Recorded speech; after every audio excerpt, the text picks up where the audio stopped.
Resident Evil 3 Nemesis, known in Japan as Biohazard 3 Last Escape, is a survival horror game developed and published by Capcom. It was released for the PlayStation on September 22, 1999, before later being ported to Windows, Dreamcast and GameCube. Following the massive success of Resident Evil 2, Capcom wasted no time expanding the franchise. By the summer of 1998, the company was already developing Resident Evil 0 for the Nintendo 64 and Resident Evil Code Veronica for the Dreamcast. At the same time, Hideki Kamiya was directing another PlayStation title known internally as Biohazard 3, which was intended to be Capcom's next major Resident Evil game. However, Sony's announcement of the PlayStation 2 changed those plans. Capcom cancelled the PlayStation version and Kamiya's team Little Devil received a PlayStation 2 development kit and restarted the project from scratch. The original story, which followed Hank aboard a cruise ship, was abandoned in favor of a completely new plot. This project was later renamed Biohazard 4 and eventually evolved into Devil May Cry. Meanwhile, in October 1998, another much smaller project quietly entered development.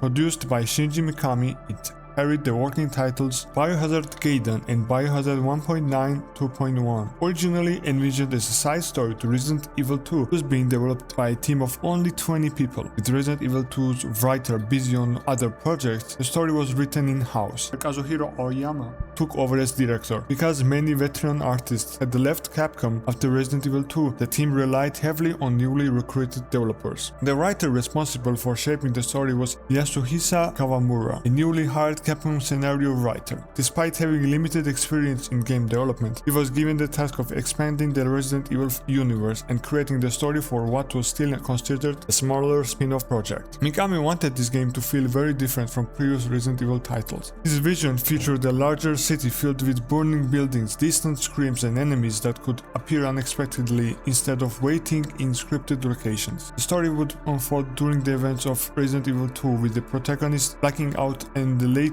waking up to find the city transformed, forcing players to revisit familiar areas now filled with tougher enemies. Director Kazuhiro Aoyama later explained that his goal wasn't simply to scare players. He wanted them to experience sadness, melancholy and constant tension. To him, survival horror wasn't just about killing monsters. It was about surviving a disaster that had destroyed ordinary people's lives. Although the project started as a smaller side story, Kawamura introduced several ideas that would become important parts of Resident Evil 3. He created the concept for the life selection system, designed the Mercenaries mode, and contributed heavily to the development of Nemesis. His goal was to make the game feel less predictable by keeping players under constant pressure and uncertainty. But in early 1999, Capcom executive Yoshiki Okamoto stepped in. Worried that PlayStation owners would go too long without a major Resident Evil release, he promoted Biohazard 1.9 2.1 from a side story into the official Resident Evil 3 Nemesis. At the same time, Kamiya's PlayStation 2 project became Biohazard 4, a game that would later evolve into Devil May Cry. Okamoto also scrapped many of Mikami's experimental ideas, shortened development by 2 months, and expanded the team from around 20 people to nearly 50. Mikami was so frustrated by these changes that he briefly quit Capcom before ultimately returning to finish the project.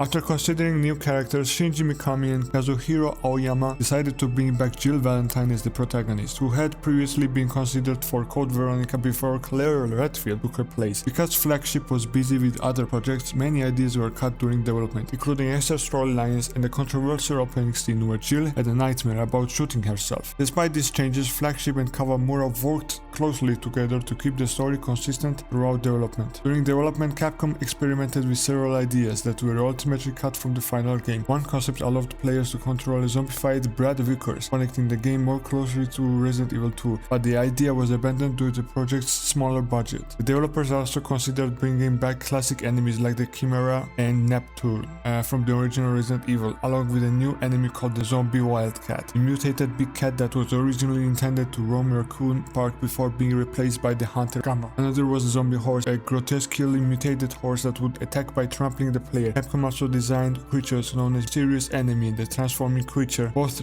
featuring disturbing body horror designs, but neither progressed beyond the concept stage. Developers also experimented with stronger zombie variants, including an unused creature known as the Tyrant Inferior, along with several unused weapons, items, and inventory icons that still remain hidden within the game's files. A playable version of Resident Evil 3 Nemesis was first shown to the public at E3 1999. However, the game was still far from finished, and some planned features had not not yet been implemented. One example was the dodge mechanic, which was missing from the E3 demo despite becoming one of the game's key gameplay features later on. The early E3 build contained many differences compared to the final release. Some opening sequences were completely different, showing unused scenes and characters' appearances that were later removed or changed. Several locations also went through redesigns, including a downtown area that originally featured a different puzzle involving a chain mechanics. The demo also features early character portraits, inventory icons, and character models that were all replaced before release. Leftover files also suggest Capcom experimented with additional playable characters before these ideas were abandoned. Later in 1999, the game was shown at the Tokyo Game Show under the title Biohazard: The Last Escape. Unlike E3, this presentation was mainly a video demonstration rather than a playable demo. During this period, Capcom began revealing more details about the project and confirmed that it would remain a PlayStation title. When Dino Crisis released in Japan, Capcom included a short playable demo of Resident Evil 3 Nemesis with Western copies, helping build excitement for the upcoming release. And around 3 months before launch, Capcom officially changed the title to Resident Evil 3 Nemesis, making it the third main Resident Evil game on the original PlayStation. To support the release, Capcom invested heavily in marketing, spending millions on advertising campaigns for Resident Evil 3, Dino Crisis, and the Nintendo 64 version of Resident Evil 2. By late 1999, the game was ready for launch and became one of Capcom's biggest PlayStation releases. Upon release, Resident Evil 3 received widespread critical acclaim. Reviewers praised its tense atmosphere, fast-paced gameplay, and the relentless Nemesis. Although some criticized its shorter length compared to Resident Evil 2, despite selling around 3.5 million copies worldwide, it did not quite match the enormous commercial success of its predecessor. Resident Evil 3 did not stay exclusive to the original PlayStation for long. Over the following years, it was ported to Windows, Dreamcast, and the Nintendo GameCube, each version bringing small improvements and a few unique features. The PC version added higher resolution backgrounds, extra costumes, and made Mercenaries available from the start. Later releases improved compatibility with newer versions of Windows, and today the fan-made classic Rebirth patch is widely considered the best way to experience the original game on PC, thanks to modern controller support, higher resolution, and dozens of quality of life improvements. The Dreamcast version included online features and additional costumes, while the GameCube release mainly focused on bringing the PlayStation version to Nintendo's console with cleaner 3D rendering.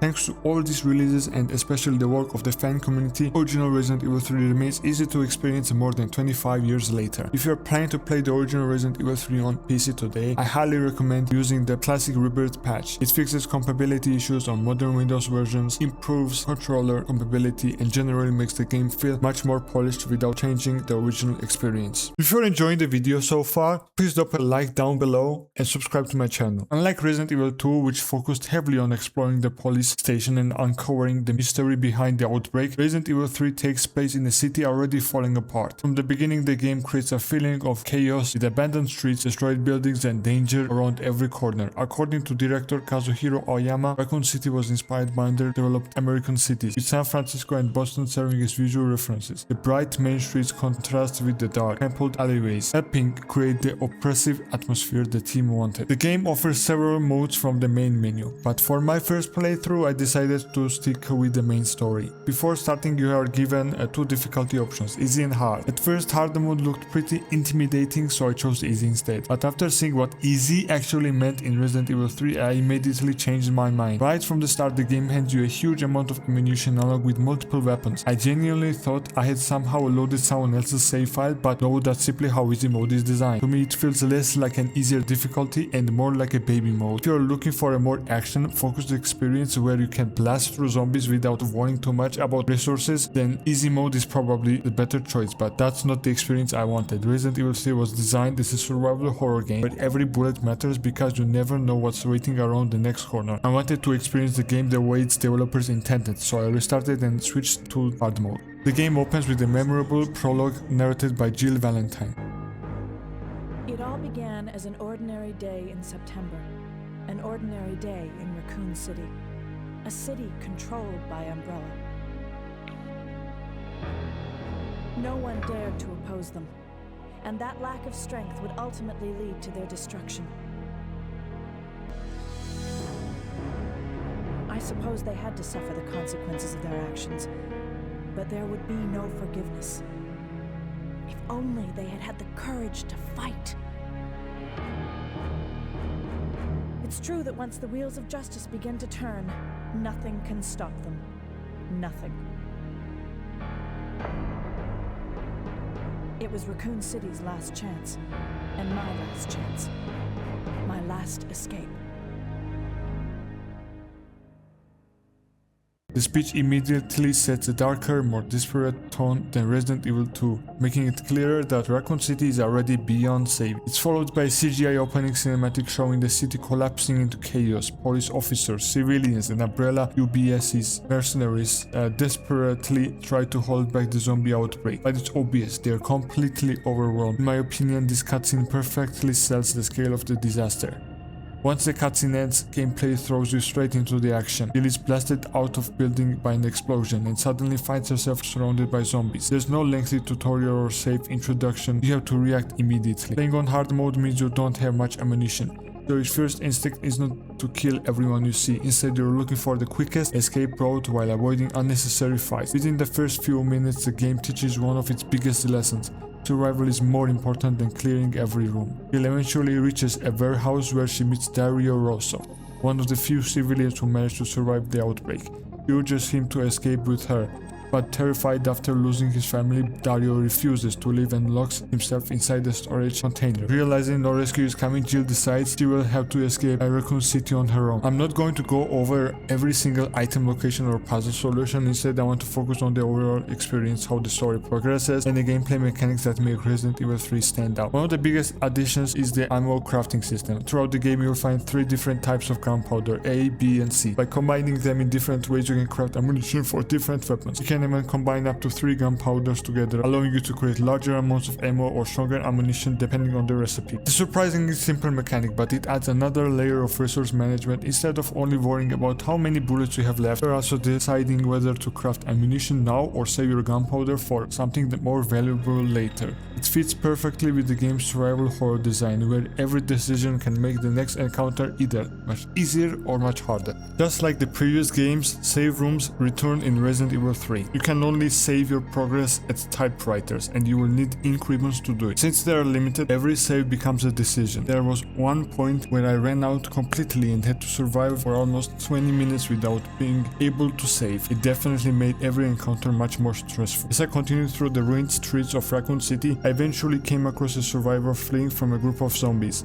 After dealing with them, I followed him and found a shotgun in one of the rooms. The shotgun is incredibly satisfying to use, and at close range, aiming upward can blow a zombie's head clean off. Against most regular enemies, it's powerful enough to kill them in just 1 or 2 shots. Resident Evil 3 also introduces a new dodge mechanic. In theory, it's a great addition that rewards precise timing by letting you avoid enemy attacks. In practice though, I never really mastered it. Most of my successful dodges happened by accident. I could occasionally use it against normal zombies, but during boss fights, I just could not get the timing down, no matter what I tried. Soon after, Jill reunites with Brad Vickers, who warns her about an unknown creature hunting STARS members before running towards the Raccoon Police Department. While exploring the area, you will also notice a picture of the clock tower, a small detail that comes important later in the story. Around this point, the game also introduces zombie dogs. They are fast, aggressive, and much more dangerous than regular zombies. Because they rarely give you time to react, encounters with them force you to stay mobile instead of slowly picking enemies off one by one. When Jill finally reaches the police station, Brad desperately tells her to run before he's suddenly attacked and killed by the mysterious creature he warned her about, Nemesis.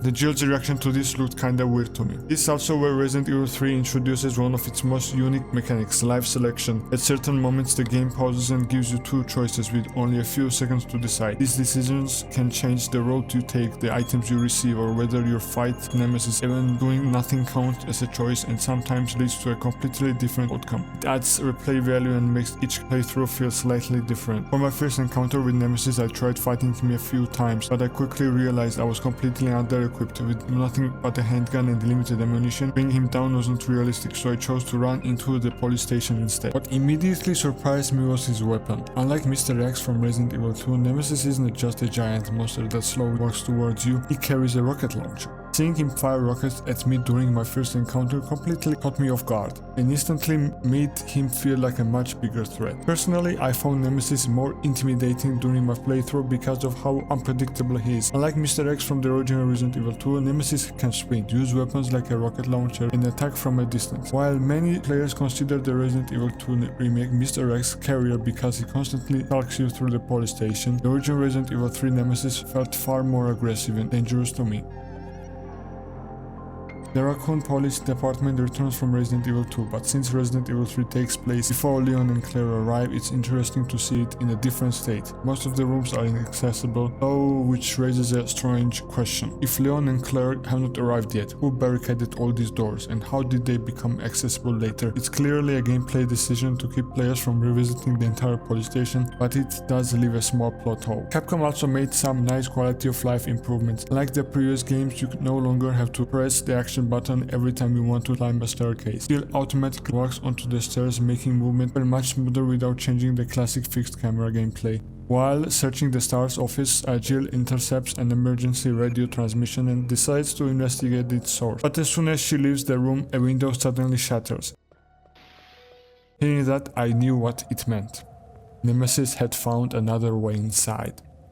This time I decided to fight him. Using the Magnum I had found earlier, I managed to bring him down and was rewarded with Eagle Part A, one half of an optional custom handgun upgrade. One thing the game doesn't tell you is that when Nemesis falls to the ground, he isn't actually defeated. He gets back up one final time before finally collapsing in a pool of blood. Even then, it's only a temporary victory. As I continued exploring the city, I came across the bodies of several UBCS mercenaries. Many of them carried diary entries describing how what started as a rescue mission quickly turned into a hopeless fight for survival. These optional files do a great job of showing how quickly Raccoon City collapsed and make the world feel much more believable. The city also introduces other new enemy types. One of the first is the Drain Deimos, a mutated parasite that can latch onto Jill and drain her blood. Depending on your playthrough, some encounters are instead replaced by the closely related Brain Sucker. This randomness is another small feature that helps make repeat playthroughs feel slightly different. One detail I really liked is how the city changes as the story progresses. Areas you have already explored don't stay safe forever. When you return later, you will often find them repopulated with stronger or completely different enemies. I got caught off guard several times while backtracking because places I thought were safe suddenly became dangerous again. The environmental storytelling is also excellent. One moment that stood out to me was walking into an empty restaurant with meals still sitting on the tables as if everyone had abandoned them only moments before. Later, that same restaurant becomes overrun with zombies, reinforcing the feeling that the outbreak is rapidly consuming the city. Throughout the game, you will also find newspapers and documents praising Umbrella's donations to Raccoon City and portraying the corporation as a generous benefactor, which is obviously propaganda. While exploring the press office, I found another OBCS mercenary unconscious on the table. Oddly enough, his body was floating slightly above it, so I'm not sure whether that was an actual bug or just something that didn't render correctly. After speaking with him, Nemesis suddenly appears, triggering another alive selection. I chose to hide instead of jumping out the window. Before Nemesis could reach Jill, an explosion from the next room blasted him from the back and rewarded with Eagle Part B, completing the custom handgun upgrade. However, he wasn't done and stood up, so I had to finish him yet again,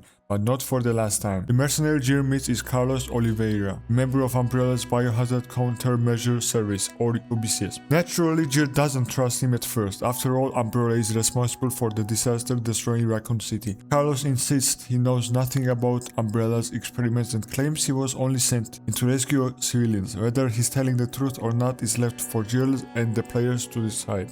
Eventually, Carlos introduces Jill to other surviving mercenaries aboard a standard prime, Sergeant Nikolai Zinoviev and their badly injured commander Captain Mikhail Viktor. Their original evacuation plan was to reach the St. Michael Clock Tower, same tower that we saw previously in the picture, where a rescue helicopter would arrive once the clock bell was rung. Unfortunately, the tram needed to get there is not operational, meaning Jill and Carlos must search the city for the parts needed to repair it. Before setting off, Carlos gives Jill a useful inventory upgrade, increasing her inventory from 8 slots to 10. It might sound like a small change, but in a survival horror game, every inventory slot matters. Those 2 extra spaces make a noticeable difference. While searching for the necessary parts, I entered a gas station where Carlos suddenly rushed in, warning that zombies were closing in. He stayed outside to hold them off while Jill searched the building. After solving a small electronic lock puzzle, I recovered the machine oil needed to repair the tram. Unfortunately, because, well, it's a gas station, things don't stay calm for long. The building catches fire and explodes just as Jill and Carlos escape, making for one of the game's more cinematic moments. The game also introduces interactive environmental objects like red barrels, gas valves, and explosive containers that you can shoot to quickly wipe out groups of enemies while serving valuable ammunition. There are also certain spots where Jill can climb onto higher ground, allowing you to safely kill zombies since they can't climb after you. Next objective was finding the remaining parts needed to repair the tram. One of them was hiding inside the bronze statue of Raccoon City Mayor Michael Warren. After solving a puzzle and placing a bronze compass into the statue's hand, rotated and revealed the battery hidden inside. On my way back, I heard gunfire. Mikhail Victor, despite being badly injured, was desperately holding off a horde of zombies. Realizing he could not stop them all, he rolled the red barrel towards them and shot it, blowing the entire group apart. Mikhail explains that he is not involved in Umbrella's experiments and was only sent to rescue civilians. He feels guilty for surviving while many of his men died, but Jill reassures him that he fought bravely. Unfortunately, the machine oil I had found earlier wasn't enough, so I had to search for more. The remaining oil was located inside the sales office. As I entered, I heard someone yell, "Wait!" followed by a gunshot. Inside, I found Nikolai, who had just executed an Umbrella mercenary after he had been beaten. Jill is disturbed by what she witnessed, but Nikolai coldly explains that the man was already good as dead. The office also contains a few interesting details. One file contains how Umbrella stores dangerous medicine under strict conditions, while a TV advertisement introduces a painkiller called Adderall. That commercial is not just background decoration, it actually gives you the password needed to unlock the storage room. As soon as I picked up the machine oil, zombies flooded into the building. I shot one of the walls on the wall, which shoot out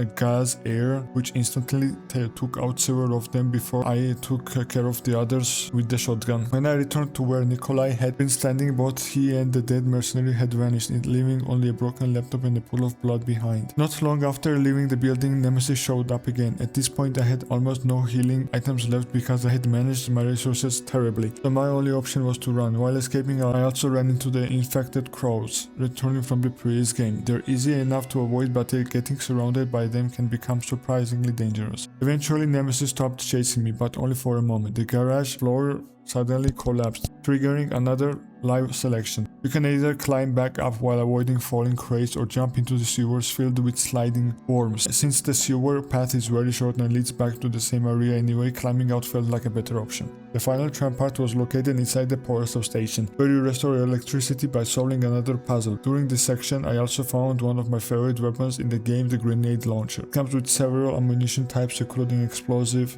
flame, freeze and acid rounds, making it one of the most versatile weapons in the game. Another live selection appears here. You can either escape through an emergency exit or overload the electrical system and electrocute every zombie in the room. Since I was already low on health, I chose to fry them all. Looking back, I think I made the right choice because the other option causes Nemesis to appear again. With the final fuse collected, I headed back to repair the tram. Unfortunately, Nemesis intercepted me once again. I had almost no health left and ended up dying around 30 times. I had already invested hours into the game and really didn't want to replay a huge section because of my terrible item management. So I kinda cheated. I gave myself one healing item. I'm not proud of it, but after that I actually started managing my resources properly. And by the end of the game I had more healing items than I knew what to do with. After defeating Nemesis, he dropped the first aid box, one of the best rewards in the game since it lets you carry 3 healing sprays in a single inventory slot. Just before reaching the tram, the floor collapsed beneath me yet again and I encountered the Grave Digger, a giant mutated worm. I used freeze rounds from the grenade launcher to slow it down before finishing it off, although this encounter can actually be escaped if you are quick enough. With every tram part finally installed, Carlos returned with a supply of frame rounds and at last we were ready to leave the city behind. However, as soon as we start the tram, Nemesis attacks once again. I managed to temporarily put him down, but he quickly gets back up. A cutscene then plays where Mikhail fights Nemesis, sacrificing himself by detonating a grenade and launching the monster outside of the train.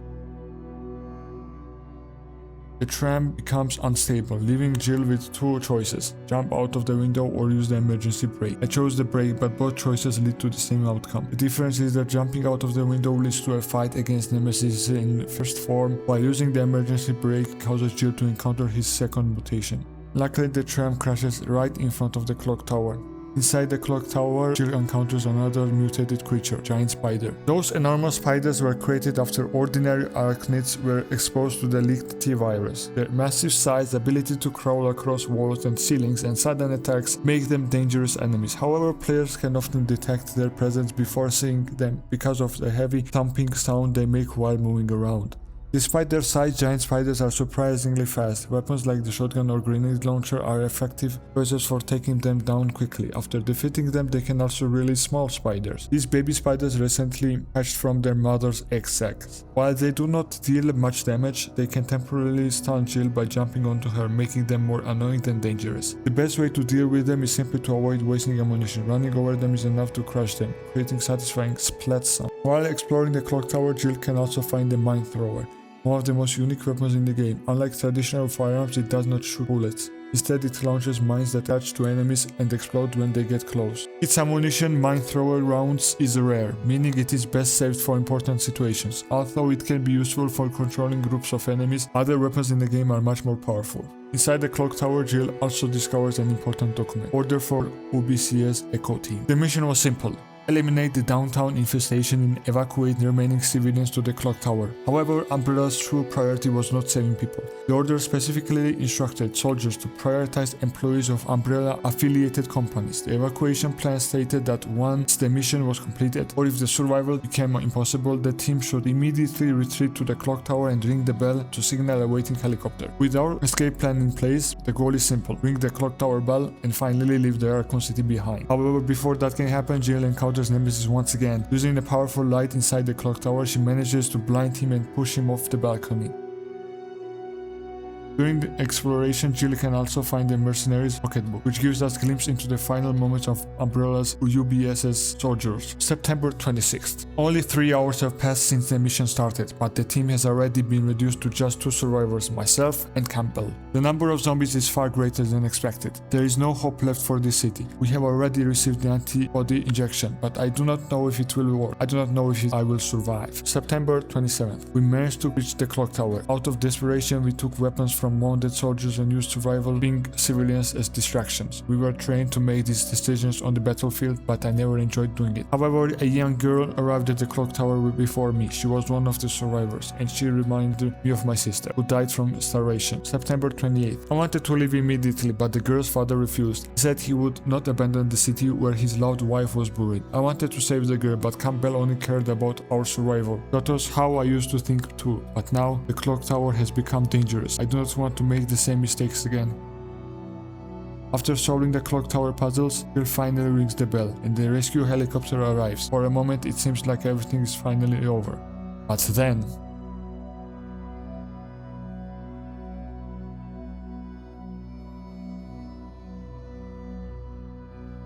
Nemesis appears. The monster fires a rocket launcher at the helicopter, destroying our only escape route. Once again, Jill's hope of leaving Raccoon City is taken away. With our only escape destroyed, Jill's situation becomes even worse. However, Carlos somehow survives the rocket explosion. When Nemesis prepares another attack, Carlos manages to destroy his rocket launcher, but later collapses. Jill manages to defeat him once again, but the creature simply walks through the flames before finally collapsing. However, Jill is not safe. During the battle, Nemesis' tentacles impale Jill, infecting her with the T-virus. Shortly after, Jill loses consciousness.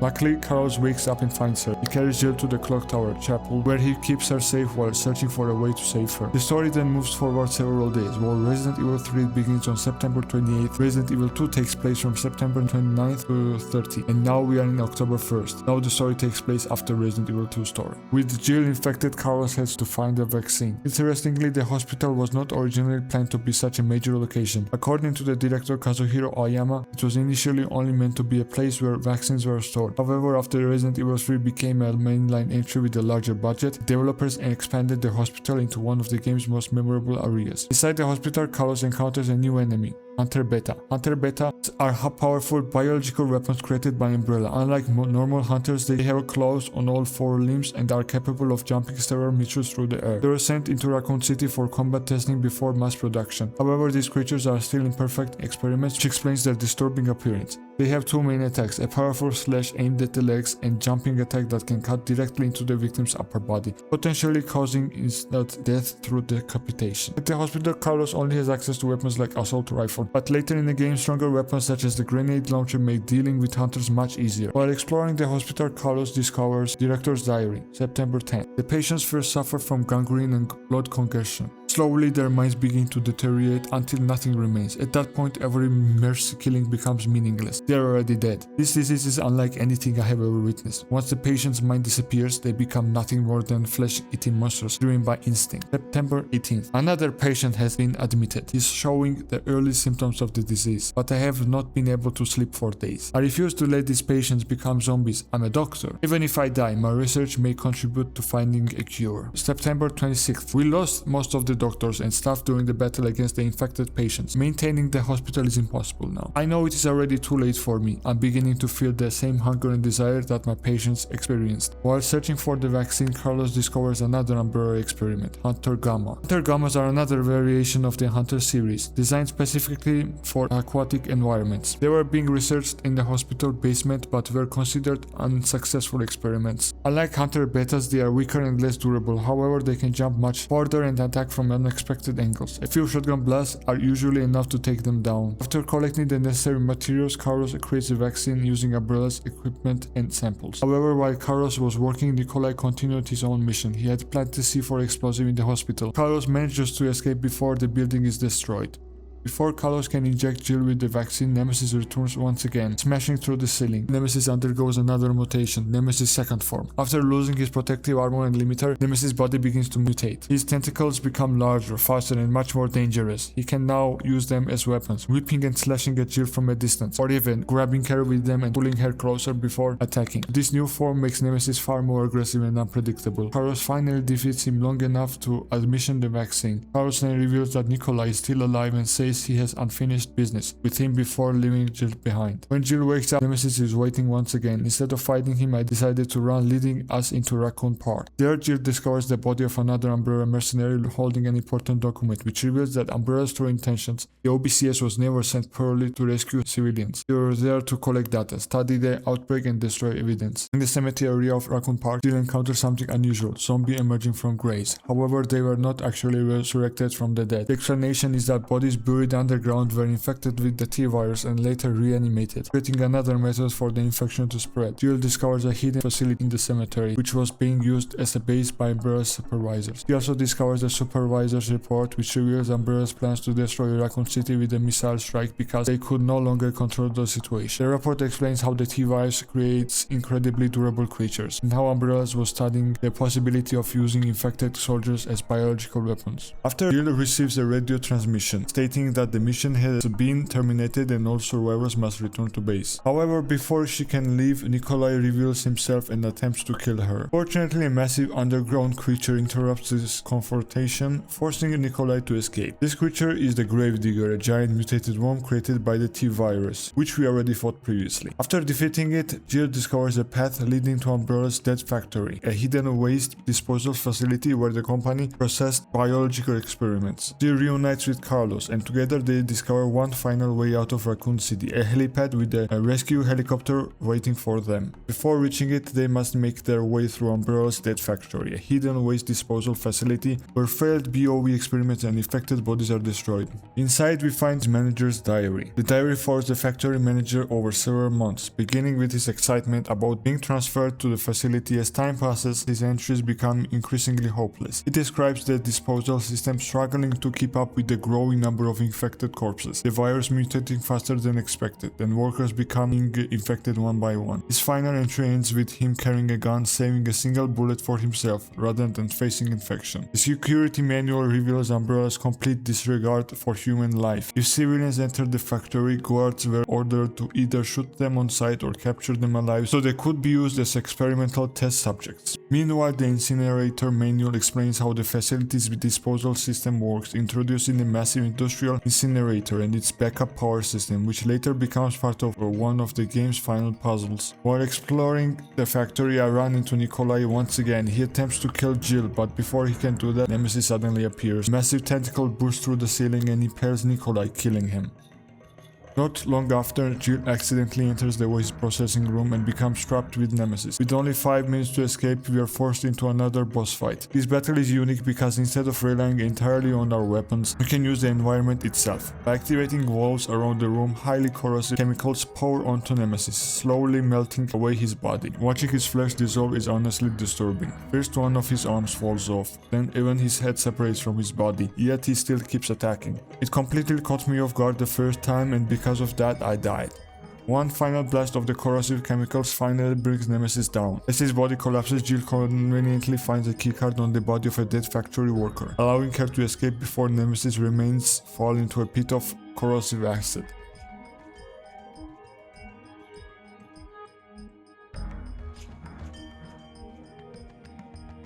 Depending on the choices you made throughout the game, the next sequence can play out differently. If Nikolai is still alive, he steals the rescue helicopter before Jill can reach it. She confronts him and the player can either negotiate with him or destroy the helicopter with a rocket launcher. Either way, the helicopter is no longer an option, and Nikolai reveals that Raccoon City is only minutes away from being destroyed by a thermobaric missile. As Jill heads towards the helipad, she picks up a radar receiver warning that the missile is approaching. From this point on, the player has just 15 minutes to escape the city. Unfortunately, Nemesis is not finished yet. After being submerged in a dead factory's corrosive chemicals, he mutates one final time into his most grotesque form. Almost nothing remains of his original humanoid appearance as he transforms into a massive creature capable of spitting streams of corrosive acid. Conventional weapons are no longer enough. To defeat him, Jill must power up an experimental railcannon known as the Sword of Paracelsus while surviving Nemesis' relentless attacks. A file found nearby reveals that Umbrella considered the weapon too experimental for normal combat but believed it would be powerful enough to help secure the G-Virus if necessary. Once the cannon is fully charged, a single blast tears straight through Nemesis, and somehow even that is not enough to kill him. Before escaping, the game gives you one final choice: leave Nemesis behind or finish him once and for all. Choosing the second option triggers a cutscene where Jill calmly walks up to the creature and fires several magnum rounds into his head, finally ending his relentless pursuit. Resident Evil 3 features 3 different endings, depending on the choices made through the game. In my playthrough, Nikolai died in the dead factory, allowing Jill and Carlos to escape together aboard the rescue helicopter. However, if Nikolai steals the helicopter, Jill's original escape plan fails. Just when all hope seems lost, another helicopter arrives. The pilot is Barry Burton, Jill's teammate from the original Resident Evil, who arrives just in time to rescue Jill and Carlos from the city. Moments later, the United States government launches a thermobaric missile at Raccoon City. After every attempt to contain the T-virus outbreak failed, the only remaining solution was to erase the city entirely. With that, the event of Resident Evil 3 comes to an end. But Umbrella's story is far from over. After beating the game, Resident Evil 3 rewards players with a set of hidden bonus stories known as the Epilogue Files. Other than unlocking all of them at once, the game gives you one epilogue every time you complete the game, meaning you will have to finish it 8 times to collect them all. These short stories reveal what happened to many of the series' main characters after the destruction of Raccoon City, and quietly sets up future Resident Evil games. Jill's epilogue reveals that after escaping Raccoon City, she immediately sets out to find Chris Redfield. When she finally reaches one of his safe houses, it's already empty. The only thing left behind is Chris' combat knife. Rather than giving up, Jill leaves convinced that Chris is still alive, determined to find him so they can finally put an end to Umbrella together. Chris' epilogue picks up shortly afterwards. While writing a letter to Claire, he learns that she's been searching for him, only to discover she's gone missing, setting the stage for Resident Evil Code Veronica. Barry Burton's epilogue shows him saying goodbye to his wife and daughters. Although his family begs him to stay, Barry feels he owes it to his former STARS teammates to continue fighting Umbrella, setting off to reunite with Chris. Leon is confronted by a mysterious government agent, and in order to protect Sherry, makes a life-changing decision that sets up his future. Claire refuses to abandon her search for Chris. Even after escaping Raccoon City with Leon and Sherry, she sets off alone to continue looking for her brother, leading directly into the events of Resident Evil Code Veronica.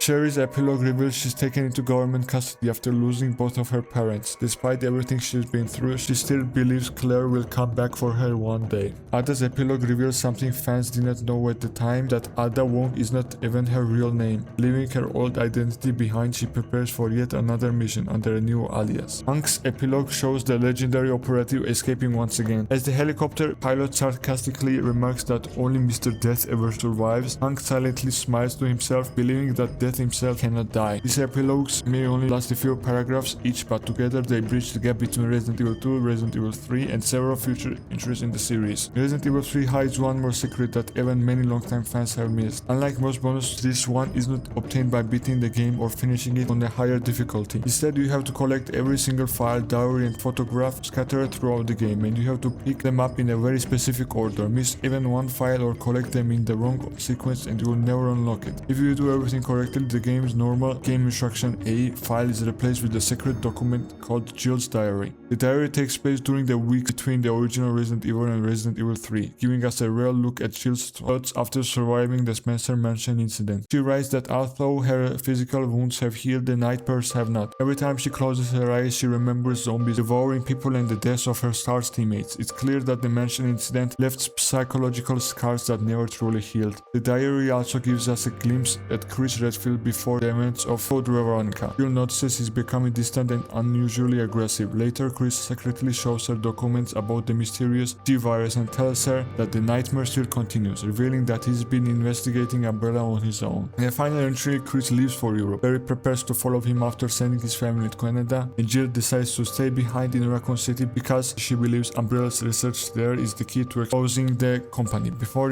ending the video, here are a few interesting facts about the game's development. Director Kazuhiro Aoyama later revealed that if Resident Evil 3 had featured the second playable character from the beginning, he would have chosen Brad Vickers instead of Carlos. He believed Brad had much more potential as a tragic character. Aoyama also explained that Resident Evil 3 wasn't designed for players to simply watch the story unfold. He wanted players to constantly adapt to changing situations and make meaningful decisions, making each playthrough feel slightly different. After finishing the main game, you unlock the Mercenaries Operation Mad Jackal, a bonus mode inspired by Resident Evil 2's The Fourth Survivor. Instead of playing as Jill, you can choose between Carlos Oliveira, Mikhail Victor, or Nikolai Zinoviev, each with completely different weapons and playstyles. The objective is simple: make it from the cable car to the warehouse before the bomb implanted in your character explodes. You only start with 2 minutes on the clock, but every enemy you kill rewards you with extra time. Saving trapped civilians also adds bonus time and gives you useful items, encouraging you to take risks instead of simply running to the finish. Each character offers a different challenge. Mikhail is the easiest to use thanks to his powerful shotgun, magnum, and even a rocket launcher. Carlos sits in the middle with a balanced loadout, while Nikolai is easily the hardest, relying mostly on a handgun and knife. Skilled players can chain together kills to build combos and earn even more time, making high score runs surprisingly addictive. One of the biggest rewards for mastering the Mercenaries is the ability to earn money that can be spent on unlockable weapons for the main game. These include an infinite assault rifle, infinite Gatling gun, infinite rocket launcher, and eventually infinite ammunition for every weapon, giving players another reason to replay the game. For what could have been a simple bonus mode, the Mercenaries adds a surprisingly amount of replay value. It became so popular that Capcom brought it back in several future Resident Evil games, eventually turning into one of the series' most recognizable extra modes. This game also includes an arrange mode, available on PC through the classic Rebirth patch. Despite its name, it doesn't rearrange item locations or puzzles. Instead, it recreates the higher difficulty of the North American PlayStation release. Enemies have more health and deal significantly more damage. For example, Nemesis health increases from 800 HP to 900 HP, while a standard zombie bite deals 30 damage instead of 20 in the Japanese version. Overall, I really enjoyed playing Resident Evil 3. Despite its shorter length, it delivers memorable boss fights, excellent atmosphere, meaningful choices, and one of the most iconic villains in survival horror. I can't wait to see what the rest of this franchise has in store. If you enjoyed this video, consider leaving a like and subscribe to the channel. It really helps out, and I would love to have you along for the rest of this Resident Evil journey. Thanks for watching, and I will see you in the next one.